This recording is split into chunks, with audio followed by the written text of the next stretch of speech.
Hello, everybody. It is Steve, your friendly neighborhood lawn gnome. Welcome back to another video over here at That's Comical. And if you're watching and it happens to be a Wednesday, happy new comic book day. Well, I'm very excited about this video that I'm going to bring to you guys today. But as you can see, none of the That's Comical colleagues are here because they said to me, Steve, you're much more knowledgeable in comics than we are. And I know you want to have this conversation with someone. So all I can say is, ladies and gentlemen, get your notebooks and your pencils out because Professor Bill from Comic Book University is here. And I think tonight we're going to teach you guys a couple of things.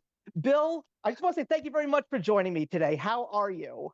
I'm doing good. You know that nobody wanted to be on this thing because I am so aggressive and I'm so combative and so confrontational. They were like, I'm not putting up with this psycho. So, Oh man, well I'm telling you, they're going to really enjoy what we talk about. A lot of people who are with me on this channel are some of them are still relatively new to comics, and some of them have just been out of the loop due to some very important and very positive life situations. So mm, they're just saying this is good, but like get this ball rolling, and we'll follow suit when we see this video that you and your friend are doing. So I wanted to bring you specifically to the channel because of the fact that we had such a great time on your channel a couple of months back, and I know that we had been trying to get another chat going. So I'm glad that you're here for this little segment that we call Let's Chat, and we're going to be talking about the state of the comic book industry. So I brought you here because you were one of the first people who I discovered when I had gotten back to reading comics religiously in 2019. And I really I appreciate apologize for that. and I really appreciated your real in-depth and your true brutal honesty. That's something that I feel that we really need more of, no matter whether it's comic books or any kind of conversation. And so I always was looking forward to hearing what you had to say, especially when it came to some books that I was getting ready to go over to my local comic book store and pick them up.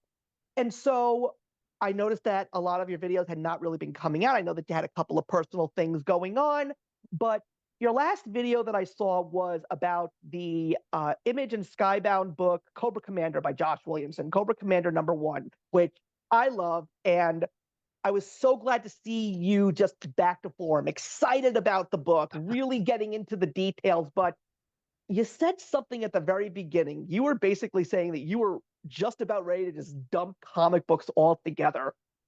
Why? I got to hear this. As someone who read and was passionate about comics as much as I am, maybe a little bit more, I just want to know what could have possibly caused this attitude to form in someone who loves comic books. Okay. The only way I can think to explain this is in a way that some people might see as bashing, and I'm not here to bash anybody. I respect everybody's hustle. There are a lot of YouTube channels out there where this is their main form of revenue. When I first came to live here in Canada, even though I'm American, I wasn't allowed to work. You have to get working papers and or your PR card, your permanent residency card, which is the equivalent of a green card, in order to be legally allowed to work, to have a status so that you can work. I was allowed to go to school if I wanted to, but I wasn't allowed to work. So I was like, okay, well, I'm not a sitter arounder, whatever the heck that is. So the whole reason why I even started my channel, my YouTube channel, is because it was one of the few things I could think of that I could do without technically working.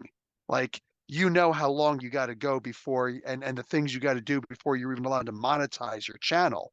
So I'm like, okay, well, there's that. And even if I did, get the chance to start monetizing the channel before my time is up, then, oh, it's not a big deal because I'll just do it through the US instead of through here. And so I was doing so many different things. And fortunately, some of the things, and even though I did hope that one day I could be one of those YouTubers where I could just, this is my living, I'm in some ways glad I'm not, because you always have to be happy when you go to work. You always have to be in a good mood when you go to work. Nobody wants to see somebody be like, "Yeah, what can I get you?" Yeah, it's over there. Whatever, right? So for the most part, almost, not all, but almost all of the big, millions of comic book, YouTube channel views and reviewers and subscribers and all that stuff, they've never said a bad thing about a comic book ever. And of course, that gets a little bit like, hmm. But you're a happy guy. I'm a happy guy. Everybody likes being happy. Everybody likes enjoying a comic book. And I sat there looking at comic books, and sometimes at first I'm like, oh, this is good, this is good, this is good. I didn't have a problem with Miles Morales. To me, it's like, what's the problem with Miles Morales? Well, he's not Peter Parker. Peter Parker still exists. You can still go Exactly. and read Peter Parker comic books. What's the problem? There's just another guy out there. While at the same time, when I'm seeing a million spider characters out there, it's like, well, this is kind of, I don't need Peter Parker to be unique, as it were, but I don't want to just be some dime store, dollar store, dime, nickel and dime ripoff, however the saying would go. So while I'm okay with one, I'm not okay with that. As opposed to, this is good too. Everything's fine. You know that meme? This is fine, where everything is on fire in the The dog, background. yeah, Yeah, yeah, the that's not dog. me. That's not me. I just got off of a Declan Shalvey live interview where live he asked me, I said, yeah, the Thundercats comic book, I actually really liked it. And he's like, would you just say that because you're live with me? Blah, blah, blah. I was like, you clearly have never seen any of my reviews, any of my anything. I've said negative things about some of your comic books before, and da da da. And he's just like, oh, it was like one of those things where it's like, pay attention, dude. I have no problem saying something to somebody's face if I don't like this, that, or the other thing, even if they're one of the creators on it. I have zero problems with saying it. And I don't want to change who I am because, well, this is where I work, so I have to put on a fake smile and da da da da da. And I'm not accusing any of those big guys of that. What I'm saying is, if I were to do that, I promise you it would be fake. So I'm in a very good financial situation where I don't need Comic Book University to be, my primary source of income or even a source of income. I don't need it. You know what I'm saying? So Yeah, when I'm reviewing comic books, it's because I found a comic book that I actually like. And if people want to, see that, awesome. My I love getting positive and negative comments, once in a while. Every so often the negative comments are like, that's not criticizing, that's nothing I can use. That's just you being a butthead. You know what I'm saying? But my favorite comment that I'll always get is, um, if anybody from Marvel or DC or wherever is reading this, understand that whoever the particular I is, take Professor Bill's reviews very seriously.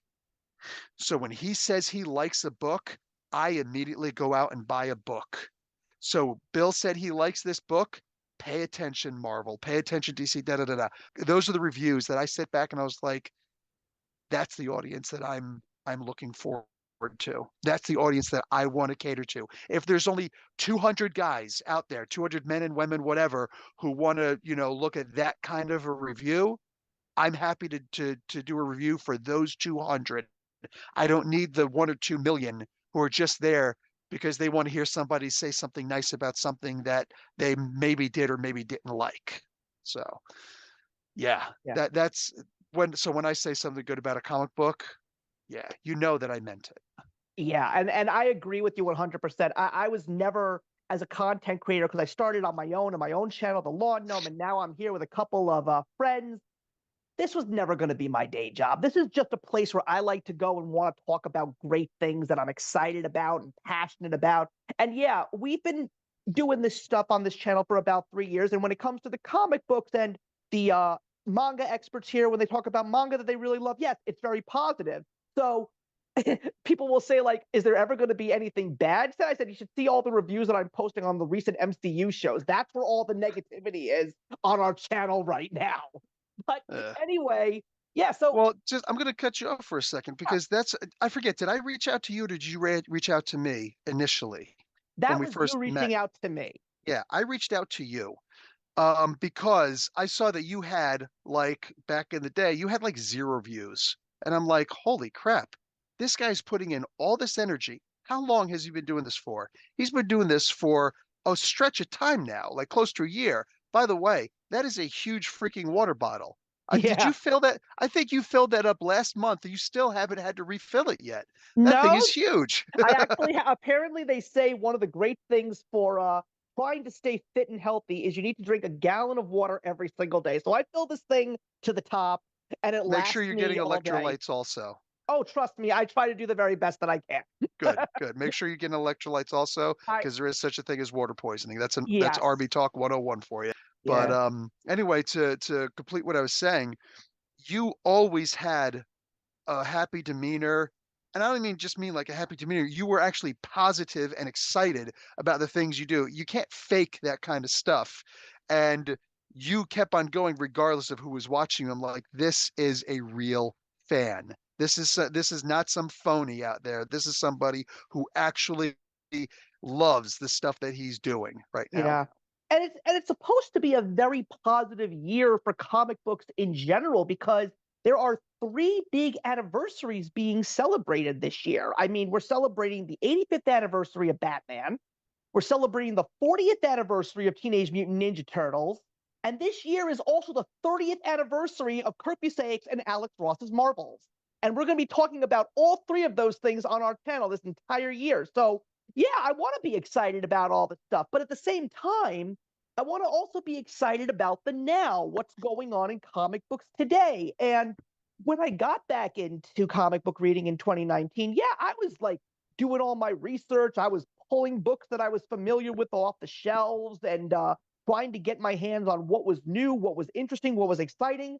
And all that I noticed was I seemed to find a lot more excitement and a lot more enjoyment in all of the independent books, like the Images of the world and the Boom Studios and the Dynamites. And was I finding some good things on Marvel and DC's end? Yes, but it was really few and far between. I think that what's pretty much kept me on Marvel and DC's radar is thankfully those fantastic miniseries that have been coming out, like Ron Mars and Ron Lim's Silver Surfer Rebirth books. Those have just been exciting. Peter David's Maestro trilogy and the Joe Fixit 5 issue, which I really hope there will be more of.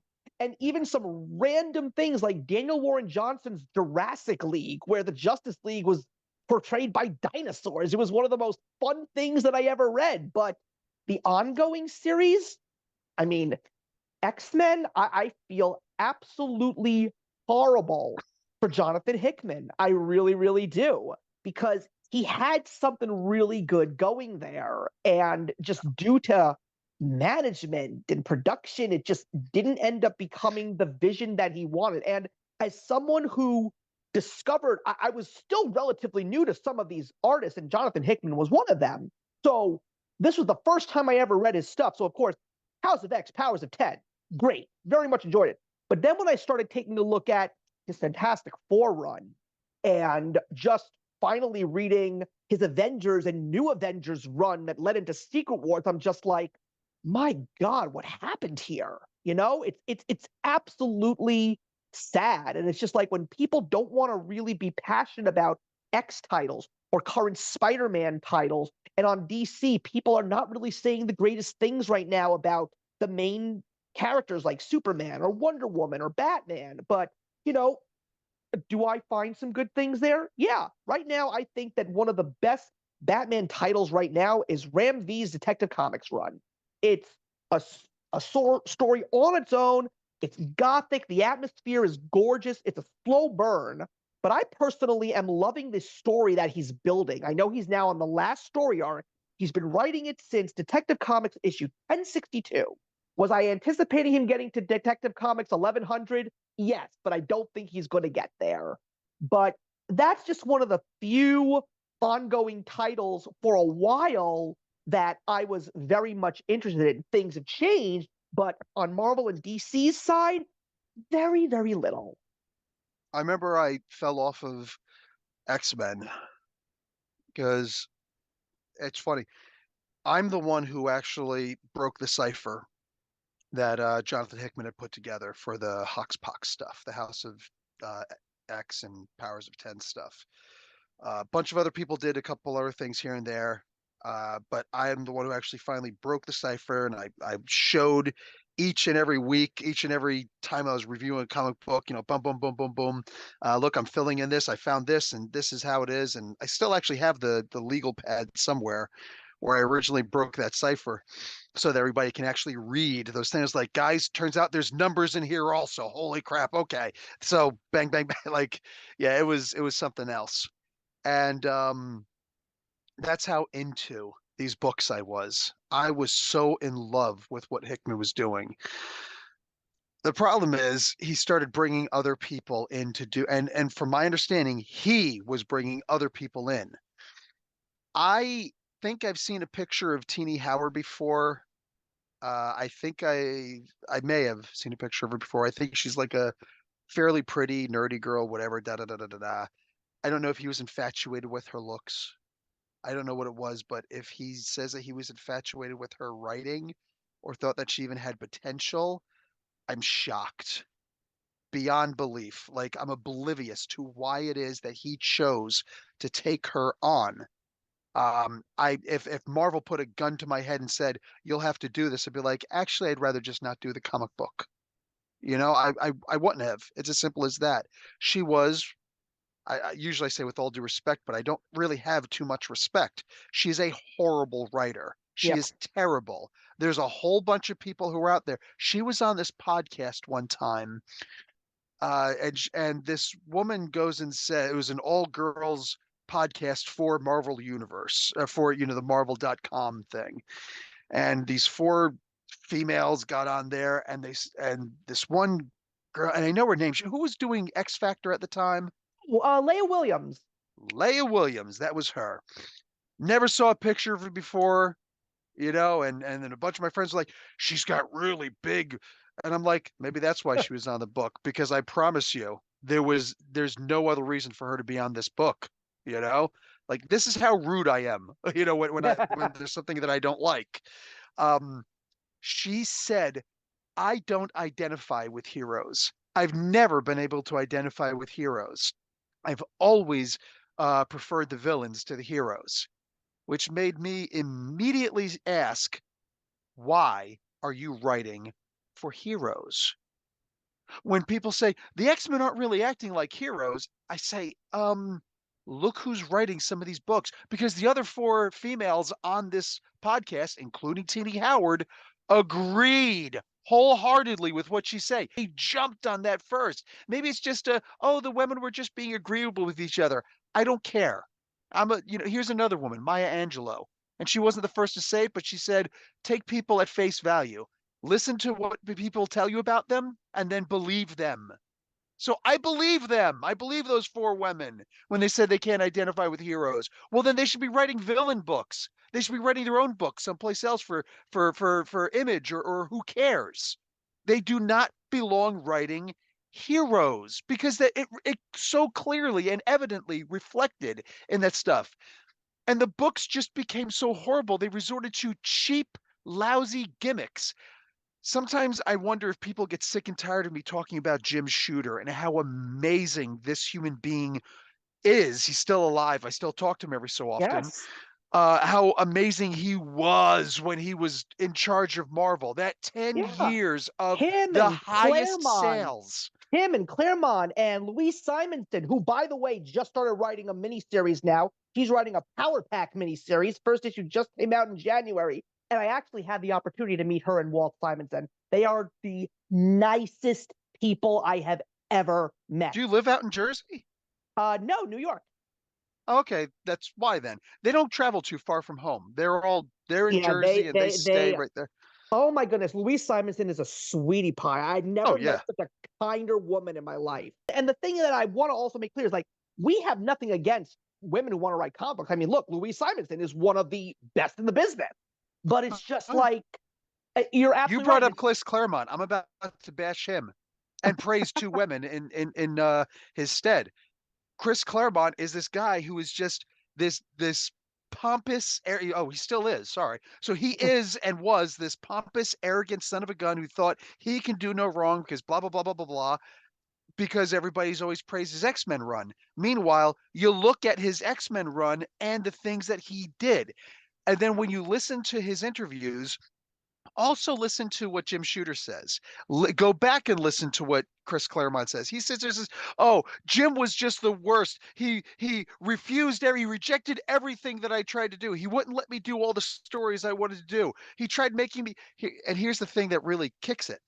He says, Jim Shooter wouldn't let me do what I wanted to do with Jean. He said that just because I had Jean destroy a planet, he's like, well, were there living people on the planet? Yes. Well, then nobody's gonna, and you did it in the Shi'ar galaxy? Yeah. Under Shi'ar protection, they're not gonna allow this to happen. These are the stories that you wrote, Chris. This is what Jim is saying to Chris Claremont. These are the stories you wrote.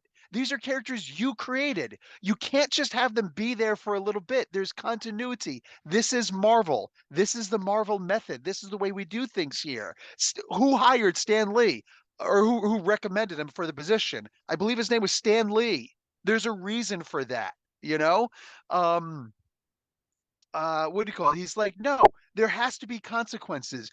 She did all of these things. There has to be consequences for the Phoenix. What are you going to do to the Phoenix? He's like, he kept on trying to think, and Jim would say, nope, I don't like it. Close my door. He was very harsh in that regard. He got it from Mort Wiseman. So finally he comes, he's like, you know what? I'm done. I'm just going to kill her. So Jim's like, okay. He's like, Yep. you can't have me kill Jean Grey. He's like, oh no, you said it. And now you're going to do it.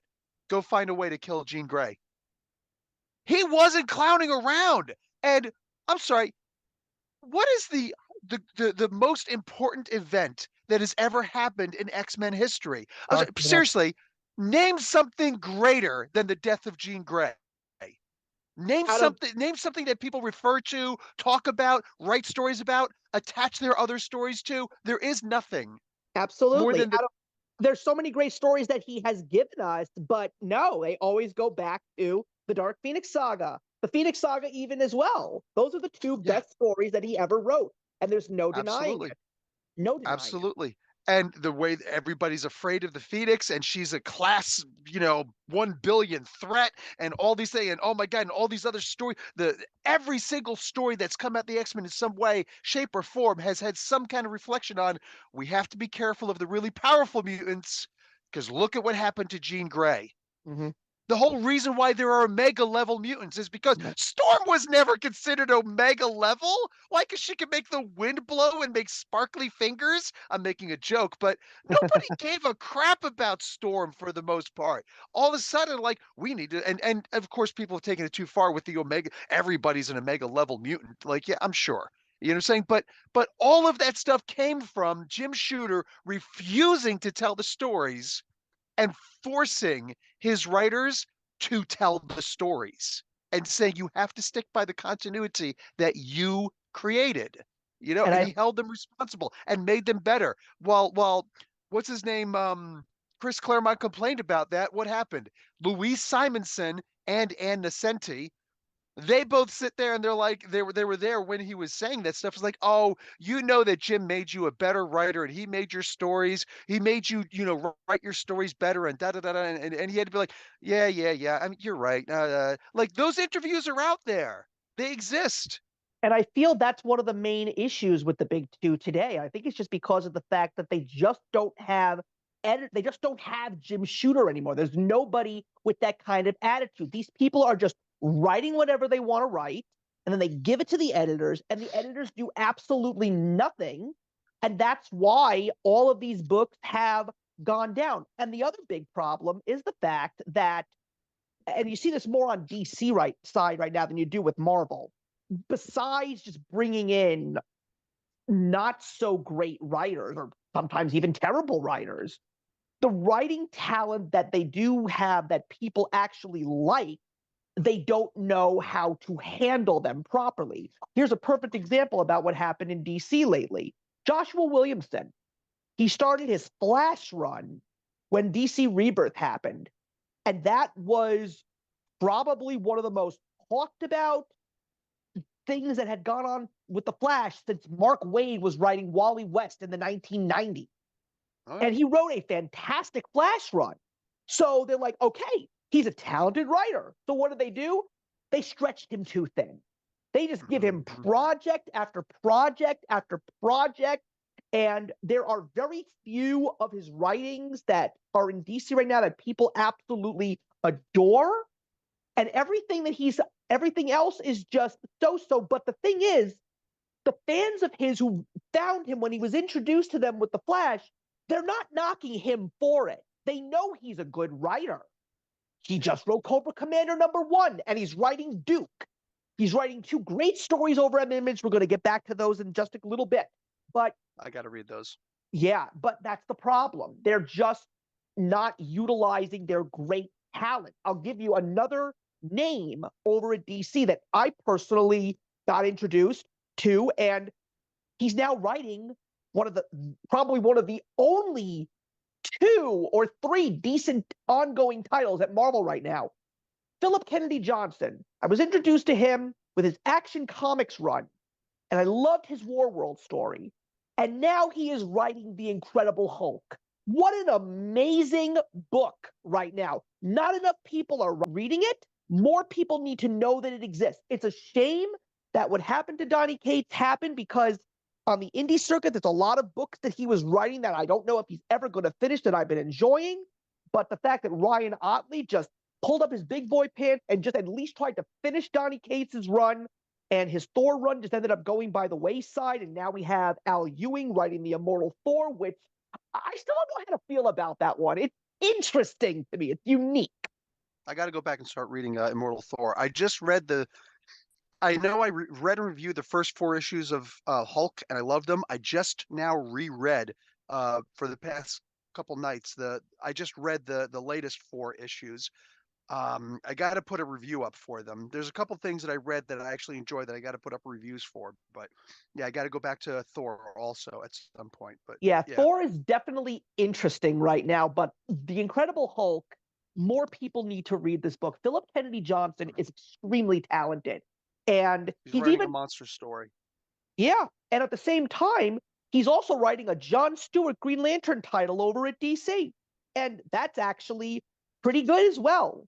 And the person who ended up taking over the Flash run after Josh Williamson was brought onto all these other projects that he's been doing, they found this other young writer named Jeremy Adams. And once again, he comes in.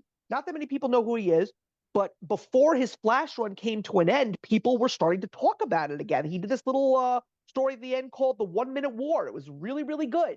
So now, what did they do? They took him off the book, and now Cy Spurrier is writing it. I have no idea why. I still have yet to find a Cy Spurrier title, at least in the big two, that I'm really enjoying. But now you also know Jeremy Adams is writing the current Hal Jordan Green Lantern comic, and also pretty good. So they just need to get their act together in regards to who is the great talent and who is not. But the point that I'm trying to get at here is the talent, the great talent. You're not going to find much of it with the big two right now. I believe that in 2024, the comic book industry is going to hit a pivotal crossroads. And it's a very interesting time, too, because the big talk in all the comic book community YouTube channels here is how great manga's doing. Manga's amazing. Manga is surpassing Western comics. Well, it's just a matter of time before Hollywood really digs their fangs into manga and destroys it just like they did the comic book movies. So right now, the comic book industry has to take the opportunity they have right now. And I'm telling you, it's the indie comics that are grabbing the bull by the horns.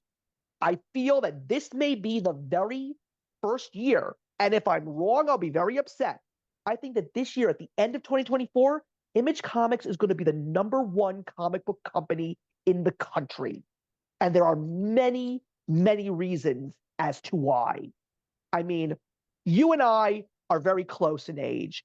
You probably remember when Image Comics first came out in the 90s, when you saw these 7 guys and a couple of additional guys followed, how they just decided to get away from the corporate monster and do their own thing. I'm telling you right now, Bill, I think it's happening again. Here's one of the problems. You said that they're stretching the people thin. Yes, Yeah. they are. Um, Again, back to the shooter days. Jim would fire somebody if you were late on a comic book. And they were always like, these were all just a bunch of hippies who showed up. I mean, Jim came from over in DC where everybody had to wear a shirt and tie to work, you know? You had to, know what you were doing. Meanwhile, the guys at Marvel, they were just they were like bums, you know? They were fun, happy, da da da, but they were all like I hate to say anything bad about them, but they were not professional in any way, shape, or form. You'd walk in, and for crying out loud, there'd be pictures of comic book characters like Mary Jane with no clothes on. And it's like, this is like, what is the matter with you? You know? He went in there, he tore all that stuff down, he shaped the stuff up, and he said, "Okay, I'm giving everybody a pay raise. I'm also putting you on notice. If you are late with a comic book even once, you're fired. It's as simple as that. Done. If your comic book's supposed to come out by this day, it will come out on that day. You as the writer will be done. You as the artist will be done at this point. You as the color and so on and so forth, right down the line. You will all be finished on time or earlier, or you'll be fired," after he just gave them a huge pay bump and made sure that the raises kept coming in, kept on giving certain levels of creator rights, giving them back their original artwork. He was the one, him, nobody else, right? Because the only person who was talking about that beforehand was Neil Adams, right? But Neil Adams didn't have any power. Jim Shooter now had control-ish of Marvel, right? So he went and he started doing all these great things, and the people still didn't like him because, oh, you're not letting me be late. You're not letting me, be who I want. That's right. Because and here's why. There was a line around the building of people who wanted to be artists and writers for Marvel. A whole line full of people who wanted that job. So if you can't do the job, I got plenty of no-name people who want to make a name for themselves, you know? And it's as simple as that. You had good pay. People wanted to write and draw for comic books. You know what I'm saying? Now people they're tapping people from third world countries because it's looked at as, oh, this is really good money. Meanwhile, the people here who I talk to, and I don't bring this stuff up with the people who I interview, but all of them are just like, yeah, I don't get paid a whole lot of money. Like I don't get, millions of dollars and stuff like that. I don't have rights to my stuff. You know what I'm saying? I've talked with the people. I don't have them on my wall anymore, but I used to have like all the like. Do you know what Donny Cates got for creating Cosmic Ghost Rider, and what Matt he did the War Machine Punisher War Machine. Matt, I know his name. Talk to the freaking guy. Why can't I remember his name? Anyway, um, not Matt Fraction, different Matt. Anyway, you know what they got for creating those characters? One of the dolls. That's One it. of the dolls. They made figures of those characters quick through Hasbro, and Marvel is making Marvel or Hasbro through Marvel bumped those prices up from $24.99 up to $30, up to 35 now. They're constantly bumping the prices up. But these creators aren't getting a cut of that?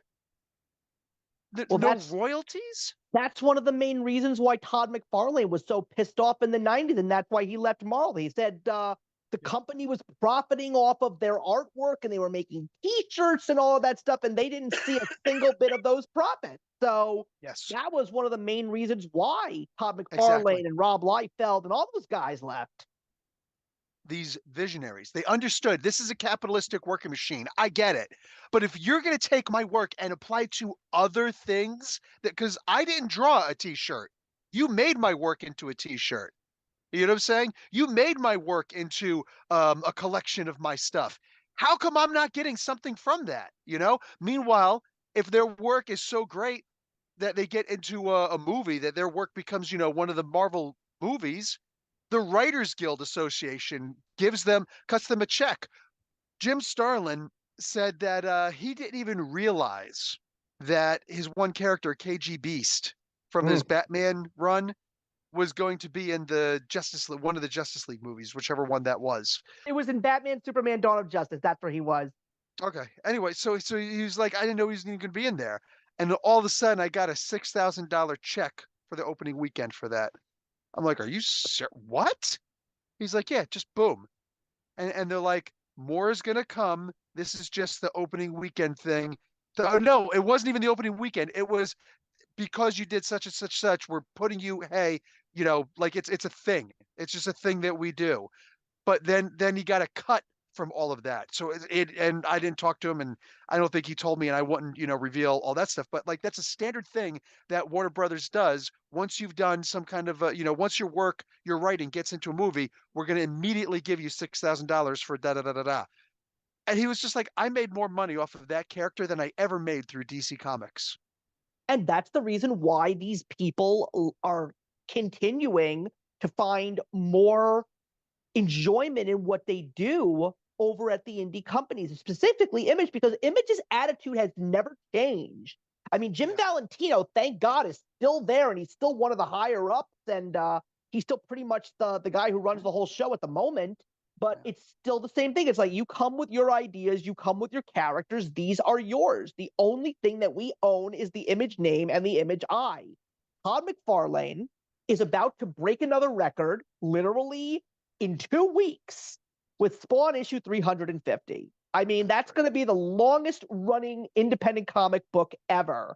And as someone who has been a massive Spawn fan, who got back into Spawn and started reading with issue 300, has been reading all the other titles. Why is Spawn so successful? Because people have just been invested in this character. But I also think another reason why people really love the Spawn books is because of that they're all still $2.99 each.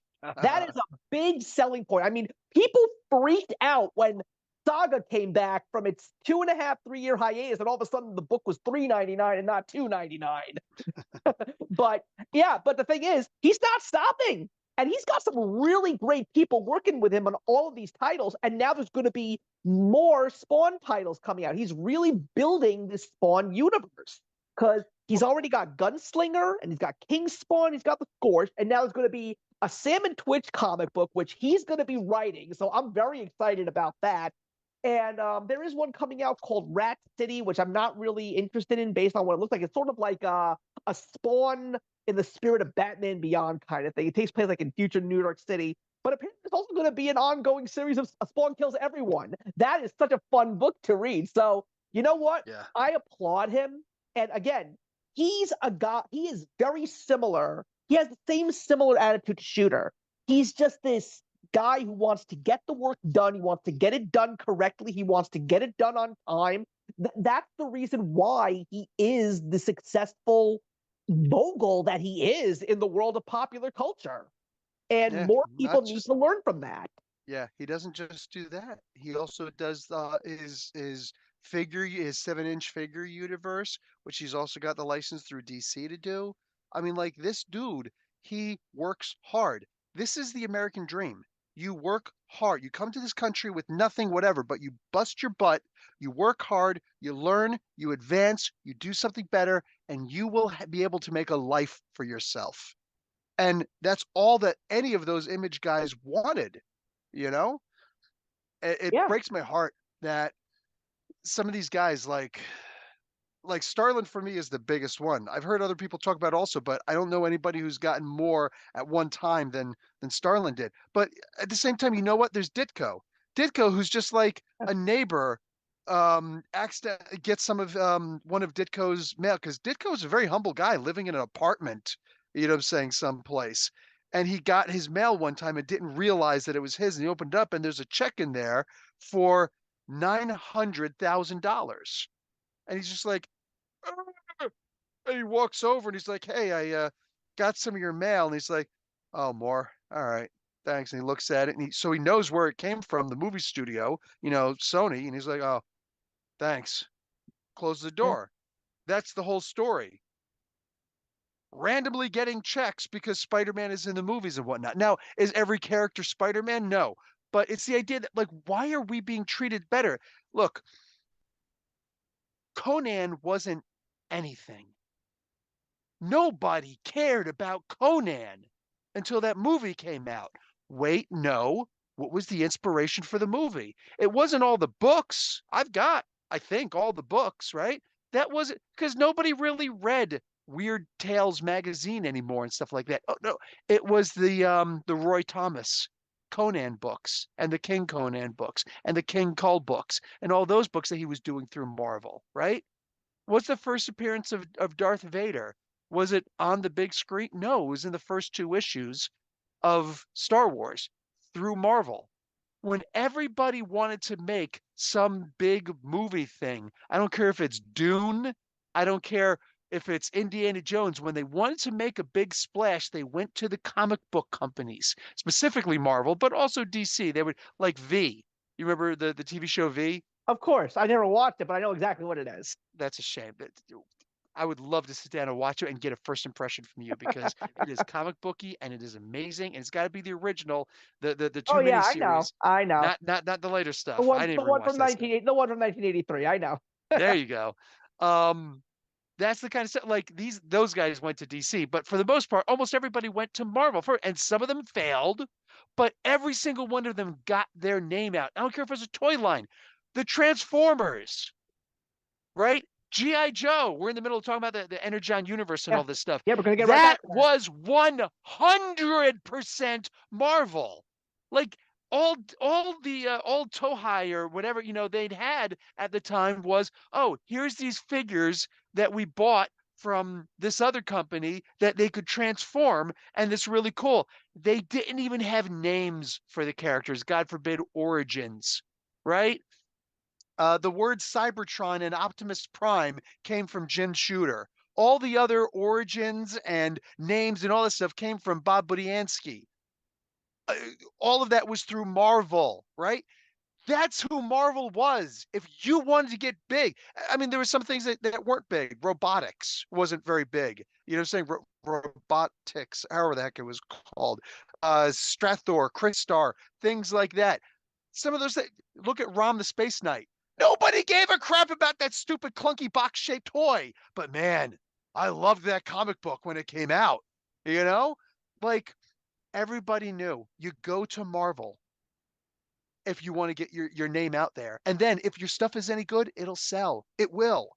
Mm-hmm. What the hell happened that we don't have that anymore? I don't know. Maybe it was. I definitely don't know if it was before or after the Disney acquisition, but it's definitely something. But you're seeing that attitude once again in the indie circuit. And outside of the main guys that started Image, a couple years later, after they had their dark days, they find Robert Kirkman, and then he comes in and he does The Walking Dead, and now He that's revitalizes everything. and that's a successful television show. He now has Invincible over on Amazon Prime, which is a great show. I call it Batman the Animated Series for adults who grew up with Batman the Animated Series as a kid. That's what it reminds me of. That's funny. But I love it. But now he's just started the Energon universe. Yeah. He just teamed up with Joshua Williamson. He brought him over from DC to work on.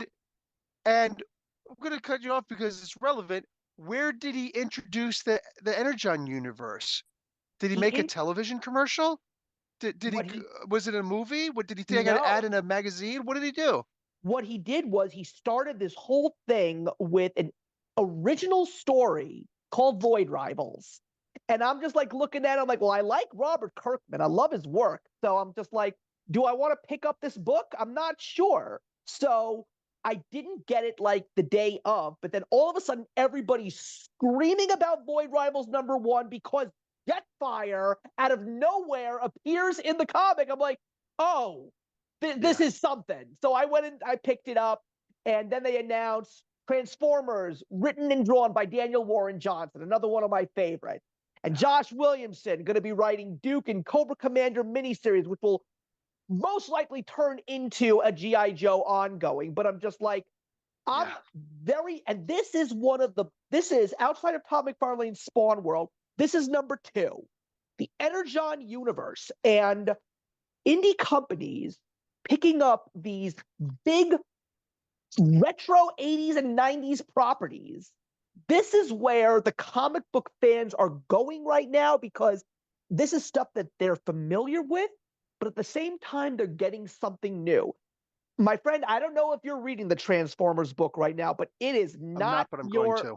It is not Transformers as you remember as when you were a kid. The only thing that you will recognize about those Transformers is the names of the characters. What happens in this book is definitely something that the adult who watched it as a kid in the 80s is going to love. That's what it is. And I am very much enjoying it. The only thing I'm a little bit nervous about is that the first story arc is going to be ending soon, and Daniel Warren Johnson is no longer going to be drawing the book. He's going to be writing the book, but a lot of people are nervous about him possibly leaving the book a little too soon because he hasn't really done many ongoing series. He's done a lot of mini series, to his credit, which are great. But I mean, like, my first Daniel Warren Johnson introduction was just a few years ago. It was his Beta Ray Bill miniseries, which was so much fun, and I love his Did you read artwork. Murder Hawk? No, I know it's so good. Are you a metal fan? Very much so. You're gonna love Murder Hawk. Yeah. So I'm just excited for this universe. The Void Rivals comic is terrific. The Transformers comic is unbelievable. We're only so soon into the Duke and Cobra Commander miniseries, but I loved what I saw, especially in the first issue of Cobra Commander. So I'm excited to read each of their respective 5 issues and see where it goes from here.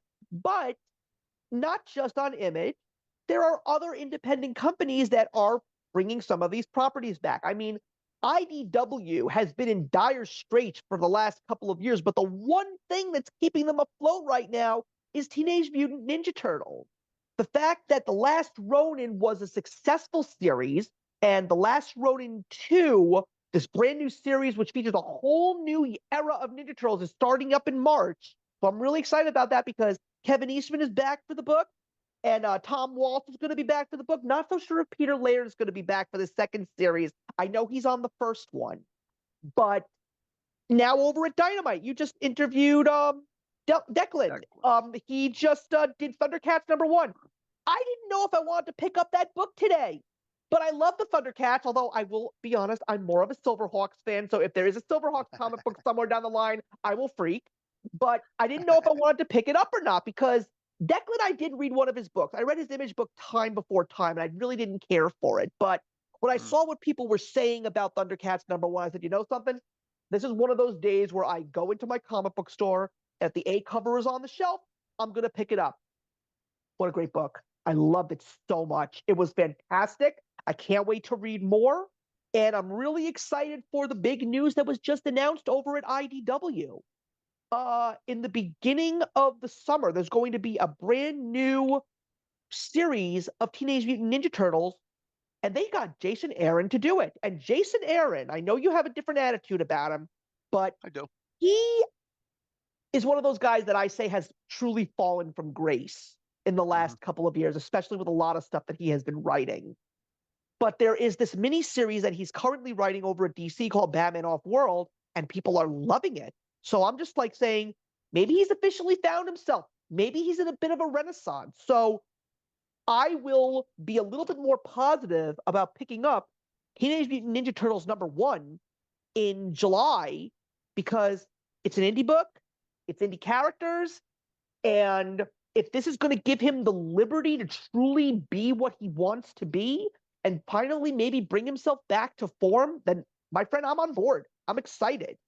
And the only thing I'm not too thrilled about is there's going to be a different artist on each book. All good artists, though, but I think that that's one of the biggest issues that I have with comic books right now. I mean, I mentioned Ram V's Detective Comics run, which is great, but every couple of issues, there's always a new artist. I mean, I think it started with Albuquerque, and then it switched to Ivan Reis, and then I think right now Jason Sean Alexander is drawing the book right now. So they have different artists, but I just don't understand. All good artists, but you want to have a you pattern. Want consistency. You want consistency. And that's all. And I think that that's one of the biggest issues that we're seeing in the comic book industry. So that's #2. So we got the Spawn universe over at Image, and we've got, and #3, if you think about it, you got Jason Aaron going to IDW, and you've got Robert Kirkman headlining the Energon universe. So that's 3 big things to be excited about. And the fact that people are reading these books right now, also great. I'll tell you a really funny story. I discovered what I love so much about comic books right now in regards to stories. And I've discovered that my favorite thing in comic books right now is stories featuring anthropomorphic animals. It is so weird. I don't know if you have read the Wild's End series by Dan Abnett over at Boom.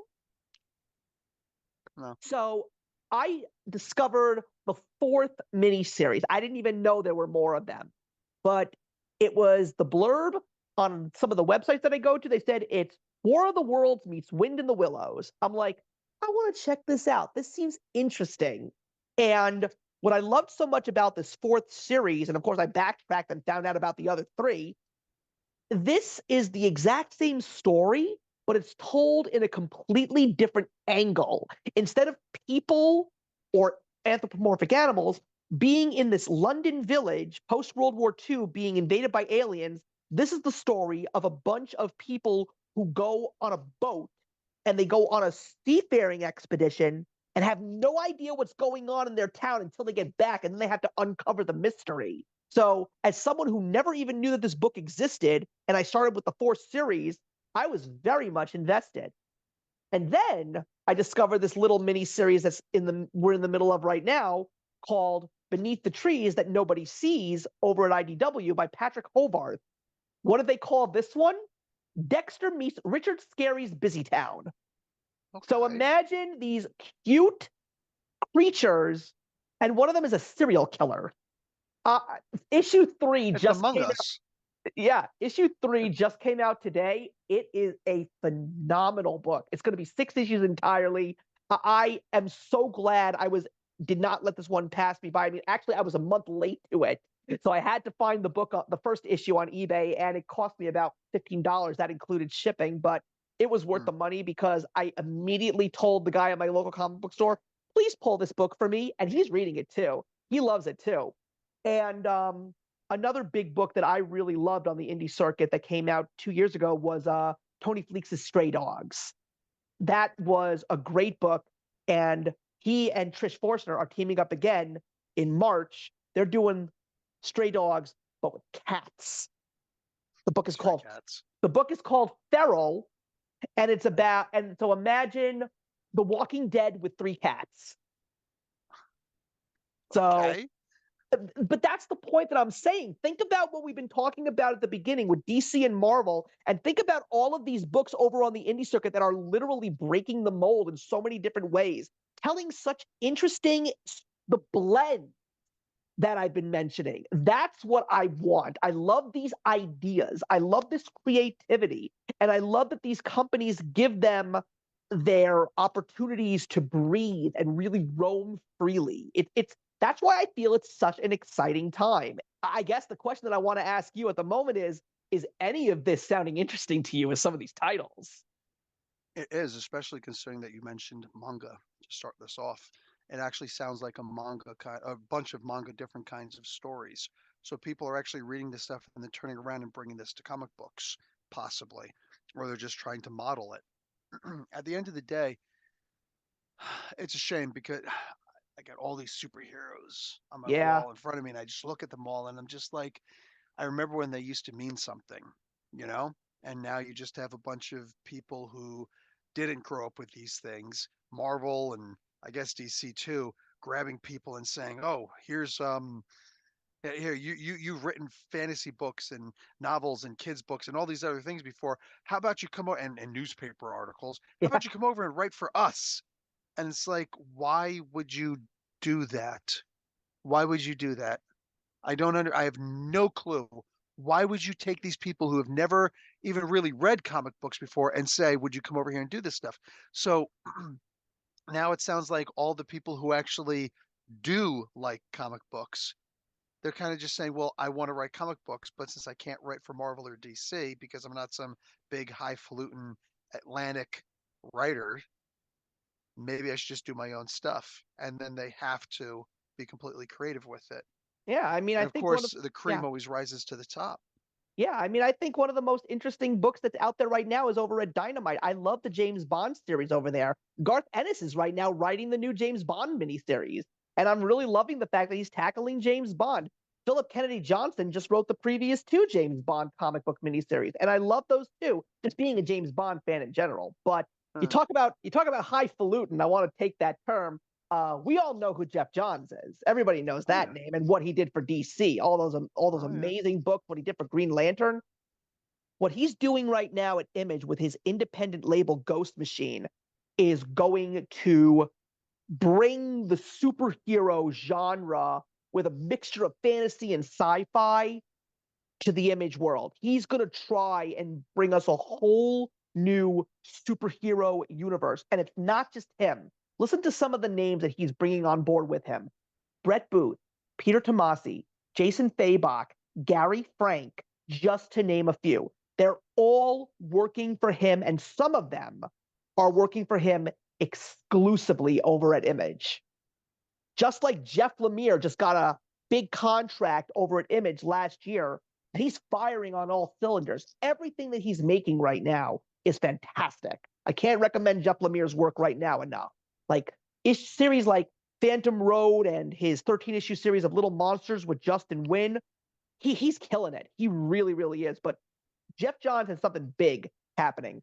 Ghost Machine #1. It was a one-shot. It came out just a few weeks ago, introducing the world to what is coming. And titles like Geiger and Redcoat. I'm very excited for what we're going to be seeing, because what we're going to get is what we want. Good writers writing stories they want to write, and incredible artwork to go with it. The Ghost Machine one-shot, the artwork on there, the different artists and writers that are on there, it's a masterpiece. It's absolutely gorgeous. Now, will I stick with every single title that they're making? I don't know. But what I also like is they're doing a little bit of everything. They're going to do some real sci-fi heavy superhero stories. They're going to do the family of superheroes. They're called the Rockefellers. Peter Tomasi is writing it. And they're even going to do a series of horror books. I think Ivan Reis is attached to one of those horror books.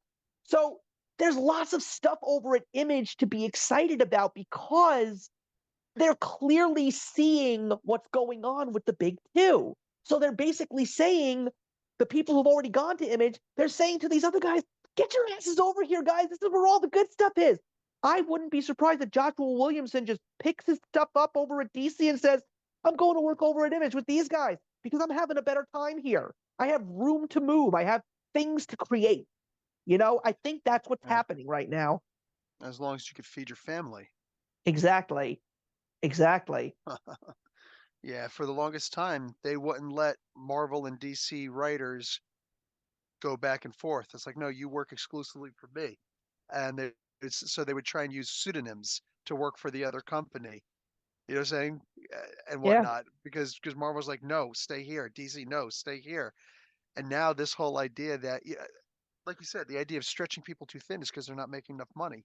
But if these guys can make enough money doing this sort of a thing independently, still have creative rights, yeah. I always said that if anybody has the potential to be like the new top company in the world, Marvel and DC have all the characters, but are they willing to spend the money to do these things? I mean, they're being backed by more money than they've ever seen before. You know what I'm saying? Disney over here, Warner Brothers over here. Holy crap, right?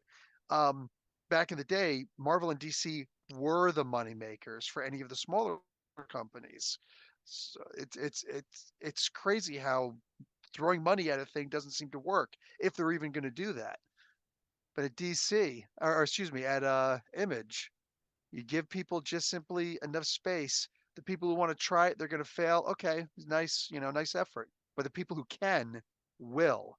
You just have to give enough rope for someone to hang themselves or make a awesome trampoline with that. I don't know what to say with that, but you know what I'm saying? Like, make a good lasso.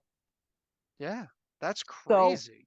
And then there's the last piece of news, and that is the man who has created his own universe already, the one and only Mark Miller. Everybody loves his Miller world, and his deal that he's got with Netflix is unbelievable. This past summer, he did a first. He officially did his very first Miller World crossover with a 5-issue series called Big Game. Now, I had never read any Miller World book until that year. Earlier that year, he made his brand new 6-issue miniseries called The Ambassadors. It was a great idea for a story, and there was a different artist on each book. Frank Quitely did the first issue, so that was really cool. So it's all about a woman in Korea who actually has the ability to give people superpowers, and now she has to choose who she thinks is worthy to be in her superhero team. So it was a really interesting idea. So when he announced Big Game, I was like, well, I don't know if I'm going to like this book because I really don't know any of these characters. I did know a few of them because of some of the movies that I've seen, like Kick-Ass and Wanted and The Kingsman, but I was blown away by how quickly I was able to get on board. And number one, I want to see what happens after this story. And number two, I backtracked and started getting some old Miller World books. So now I've read my favorite one I think he's written is The Chrononauts. I love The Chrononauts. Nemesis was definitely very interesting. I've got Huck to read. I've got Starlight to read. But where am I going with this? Dark Horse Comics. He just went from Image to Dark Horse and signed a contract with them. And he's about to have his Miller World explode over at Dark Horse. So the loyal fans are going to follow him, obviously, and get excited for all of his new books. His first announcement was the fact that he's going to be making a third miniseries for Nemesis. Nemesis Reloaded came out last year. Everybody loved it. There were some other new ones that he created, like the Nightclub, and as I said, the Ambassadors. And what I loved so much about why I'm so excited about the Ambassadors and hoping the story will continue is what happened at the end of Big Game. And to be honest with you, my friend, I really don't want to spoil it because it's just that good. But why did he go over to Dark Horse? What's there for him? I think it's just because they offered him such a big deal. I mean, are there any good writers over at Dark Horse? Yes. I mean, Matt Kint is over there, and Matt Kint writes some really good stuff. My issue with Matt Kint is that he doesn't write enough. He should write a little bit more, but he's got a new book coming out this month. I believe it's called If You Are Reading This, I'm Already Dead. So I'm definitely excited to check out that book as well. But that's what I'm saying. You got Image, IDW, Dynamite, you've got Boom Studios, you've got Dark Horse. All of these little companies that are getting the talent, that have big fan bases. People are craving the stories that they write, and they're bringing everything from already established universes that they've created to brand new ones that they're about to create. So I'm like saying to myself, what is Marvel and DC going to do? Like, are they shaking in their shorts? I think they should be. Disney's bleeding money. Warner Brothers, there's rumors that Warner Brothers might merge with Paramount. So what does that mean for these two big comic companies? Because they may be known as the big two, but when you take a look at these businesses that they're a part of, they're very low on the proverbial totem pole. What does DC and Marvel have right now?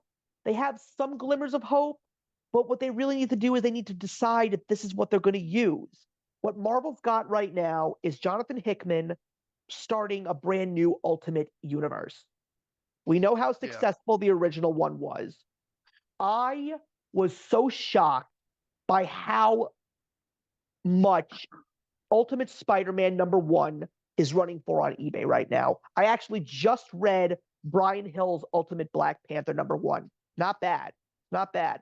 I'm excited to read Peach Momoko's X-Men #1. A lot of people did not know that she could write, but apparently her Demon Days miniseries, a lot of people are big fans along with her artwork. So could this possibly be how Marvel makes a comeback? I don't know, because Marvel just doesn't know how to play their cards right. I mean, the Krakoa Age of X-Men is coming to an end. So what does that mean? X-Men about to start up again? Who are you going to get on those books? And what is Jonathan Hickman going to do with this Ultimate Universe? Because Ultimate Invasion, it was all right. Gods, I'm still trying to figure it out. I know that you weren't a big fan of the first one, but I don't know. I don't know. It's interesting to me. I'm already on issue 5, but I don't know. I mean, Jonathan Hickman's a great writer. They just gotta give him the liberty to do what he wants to do. And over on DC, Jeff Johns wrote a couple of Golden Age books. Stargirl and the Lost Children was really good, but I'm not really feeling his Justice Society of America, knowing what his original JSA was like. That was beautiful stuff. But now there was a big announcement that that DC wants to do some kind of an Ultimate Universe type of thing. And from what I'm hearing, Scott Snyder is going to be the ringleader. He's going to come back to DC Comics. And Mark Waid has been writing books at DC for over 2 years now. He's been writing Batman Superman World's Finest, which I think is the best book in DC. And unfortunately, he's about to finish his run on the brand new Shazam. He's finishing with issue number 9 because what I'm hearing is he and Dan Mora, who does the artwork, they're going to be writing Justice League. I don't know. Over at DC, you've got Philip Kennedy Johnson, also over at Marvel, Jeremy Adams. You've got Mark Waid now. I mean, like, the other rumor is apparently DC is trying to reach out to some of the best in the business. And the question is, will they actually be interested? I mean, I don't know if you read last year's Batman and the Joker, the Deadly Duo, that was drawn and written by Mark Silvestri. No, I which was I love really Silvestri. I didn't realize that he was doing that. I just saw the title. I'm like, not interested. I was really shocked that apparently this was a book that was very much like in limbo and never saw the light of day, and it finally got its day, all 7 issues. I personally had a great time with this book, and with Mark Silvestri, the art is going to be fantastic. Yeah. But Yeah, that's he's one of pretty the much best out there.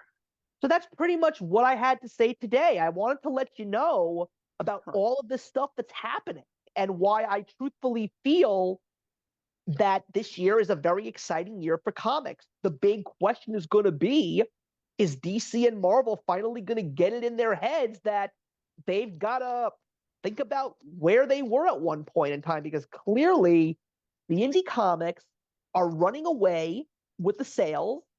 And more importantly, they're running away with the talent right now. Because I wouldn't be surprised that if Marvel and DC keep going in the direction that they are right now, more of these big names that they're basically forming, like the Jeremy Adamses of the world and the Joshua Williamsons of the world, they're going to go to the indie circuit where they're going to have a lot more to do. Yeah. That there's so much to think about in that regard. I like the idea that a lot of these guys are moving to Image. I didn't know this. This is new information for me. There's excitement there, but I'm still trying to process what they can do with this stuff. But saying that they're given a little bit of guidance, I don't know. That's the thing. You could be the best writer in the world, but if you don't have an editor who's willing to tell you no sometimes, then that's the thing. But then you say the thing like I was going to bring up Brian Michael Bendis earlier, who I thought this was just the writer, the ultimate I writer, like agree. Hickman who, saying, and then it killed me when he went over to DC after his thing and he started doing Superman, and I was enjoying it because I was fully expecting he was going to go someplace, and it was all ended with quite literally a look. That storyline was ended with a look from Superman's father, which made me just go, why am I here? And a lot of people remember that review that I did, like, I've never seen you so angry. Like, yeah. But Well, with Hickman, I thought that, or excuse me, with Bendis, I thought one of the best things that they ever did for him was to say, you keep doing these elaborate stories that are going to cause all these other comic books and the writers there to have to adapt to what you're doing. How about we throw you in this universe? Here's Spider-Man. Do whatever you want with him. Here's your own universe for him. And it took off so well that that's when they said, maybe we should make a bunch of other characters in here also in this universe. Because why wouldn't Moon Knight and Daredevil be in there, right? and Mark Miller wrote the Fantastic Four. Warren Ellis would write a little bit later. And Mark Miller also wrote The Ultimate. Those were some of the best books. And eventually, Yeah. Hickman would join in and he would utilize probably the other greatest character that the Ultimate Universe ever gave us, because it's Miles Morales and the Maker. The Maker is a great character, and what he did with him in Secret Wars was big, and I think that's the reason why I'm having some hope for the Ultimate Universe, because I just want to see what's going to happen with the Maker in this universe. And again, I know that Hickman he's got good stuff. I'm just hoping that the big wigs don't tie him down to having him do things in a certain way. And I hope they let him have a little bit more liberty, Too much liberty makes for insanity. Nobody knew how to say no to Brian Michael Bendis, and that's why he completely fell off the rails. So no, I disagree. You've got to spend a lot of time focus as a company ruler. You have to spend a lot of time worrying about your management. In this particular case, the editors. and then you let the editors worry about the writers, Right. right? I think that if they do that appropriately, they will be able to churn out some great stories. Hey, um, Hickman, tell me what you want to do with this series 5 years out, throughout 5 years in the future. Give me an outline. Okay, cool. Now I'm going to hold you to it. If you want to change any of the things you just gave me, you have to convince me hard, right? If they're able to do something like that, that could actually be really interesting. I have so been out of the comic book universe, the medium for so long. I didn't know they were going to make a Last Ronin 2. I love the idea that they're bringing back the creators, both of them if possible, because I like the idea that, to me, immediately in my mind, Laird, they're just going to sit there and say, you know what? Um, and Eastman, they're just going to say, you know what? Let's give all these new guys red bandanas. Let's just make it so that they're all the same. You can tell the difference because of their weapons. That's it. But they've got the same red bandanas. But you'll still know their names because of the weapons that they use. And then you'll start to understand their personalities and like the way that it was originally made that made people, flip out and go, wow, before they made it kid friendly with the cartoon. Right? Yeah. It, I mean, I've said for the longest time, you're never going to be able to replace or get a new um, Stan Lee because the guy was just so personable, warm, loving, caring. You just couldn't replace him, but you could get a new Jim Shooter. And that's what I said Kirkman could be if they just if he and they and all of them just worked together and found the proper people to do it, he could easily be a new Jim Shooter. Why not? Jim Shooter's still alive. They can still incorporate him. Like there's so many things that they could do to bring back, and the things that you're saying actually give me, dare I say it, a little bit of hope. Yeah. Gives me Well, just a little bit of hope that maybe we could actually have a comic book revolution again. And all it takes is a bunch of people saying, here's something new. Because there's always been this thing about Comicsgate, Comicsgate, Comicsgate. But yeah. Yeah. the true gatekeepers of the comics have always been the people who own the licenses for the comic book characters. Yeah. Yeah. I don't want to see a hippie Captain America. I don't Yeah. want to see a grown up, as it were, Peter Parker. I don't want to see a replaced Spider-Man. I don't want to see a gay Superman. I don't want to see like there's just so many things that I just don't want to see. We've already established who these characters are. Just give me those with different stories, different challenges. That's all we're asking for. We're not asking for much. So fine, if you have to make all new characters, and I don't care if you're going to make all gay characters and all hippie characters, as long as you establish them from the beginning and you make them good, I will absolutely read them. Keep the stories going good. Make me want to care about these characters. Don't make them tropes of some concept. Yeah, that's yeah, Yeah. I'm actually really excited by what you told me just about Image alone. That sounds fantastic. I would love to Yeah. see this contract that Millar has over at Dark Horse to see like is he going to be able to, maintain all of his creative rights and freedoms and da da da da da. Like I'd love to see some of these things. Me too. Like I So, said, that's where I think we're gonna wrap this one up, everybody. I mean, yeah. I'm excited. I'm glad I got you a little bit more excited, Bill, because I've just been You feeling got me so. curious. I just, Very I just, curious. I just hate to see a fan getting so upset with the stuff that he really enjoys, and that's why you don't have to read everything. But what I would personally love to hear from you is, whether it's via other social media or us having another chat, whether it's on your channel or mine. I'd love to follow up with you, find out if you picked up any of the books and what you thought of them. I mean, I'm really excited to hear more of your reviews on the Incredible Hulk, and I'm really excited to hear some of your thoughts on Daniel Warren Johnson's Transformers or even Void Rivals if you pick it up. I think that there's some really good stuff happening right now, and I think it's only going to lead to more great things for the rest of the year. So Nice. with that, everybody, I just want to say thank you all for watching. I really hope you enjoyed this discussion. Please leave a comment. I'd love to talk to you. Leave a like. And there's so many great videos coming, guys, between the 85th anniversary of Batman and the 40th anniversary of Ninja Turtles. Me and my colleagues over here at That's Comical have so much going on, guys. We're hoping that we don't overwhelm you because it's just overwhelming thinking about all of the great ideas that we have in store. So if you want to see more, hit the subscribe button and don't forget to hit the notification bell so you're up to date with all of our latest content. And with that, we will see you in the next one. And as Professor Bill always says, class dismissed. Don't steal that from me.